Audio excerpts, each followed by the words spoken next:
Numa is where I feel zombies had become zombies, specifically in regards to story.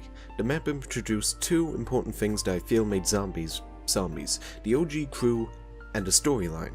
One of these might need a little more explanation than the other. First, there's the OG crew, who need no introduction.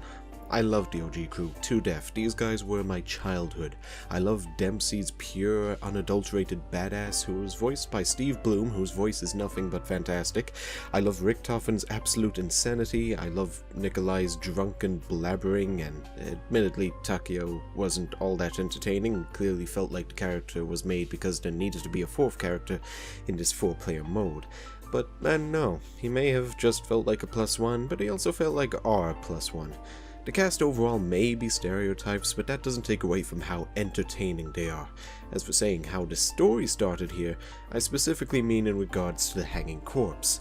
It is missing a hand, and where is this dismembered hand? On the power switch in Verrückt. It is at this point people had begun to speculate as to who this corpse was. That's why I say this is where the storyline had begun. Now, in regards to the actual map gameplay, it is probably the easiest map to get high rounds in, thanks to the incredible new addition of the Wunderwaffe. If the Zombie Records top solo rankings for She is anything to go by, the top 10 are each over 3,000, with the highest rank being over 9,000.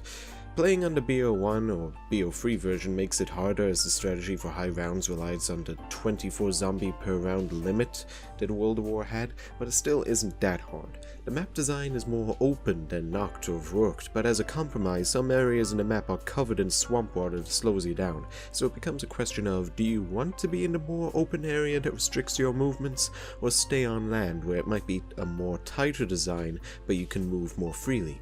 I would say that the main reason this is my favorite World of War map would be the location. Normally I'm not a fan of swampy locations, but for some reason I like the location a lot in She. Especially the BO3 version, it has really beautiful looking colors. I would say I prefer to play Reese in regards to gameplay, but aesthetically I prefer She. Normally I'm a gameplay over everything else kind of guy, but She just looks better to me, and that makes me prefer it. At least that's the reason I can come up with. So She is a map I really like the look of, especially on BO3, and I enjoy its easier gameplay too. 21 days to go to the release of Black Ops 3.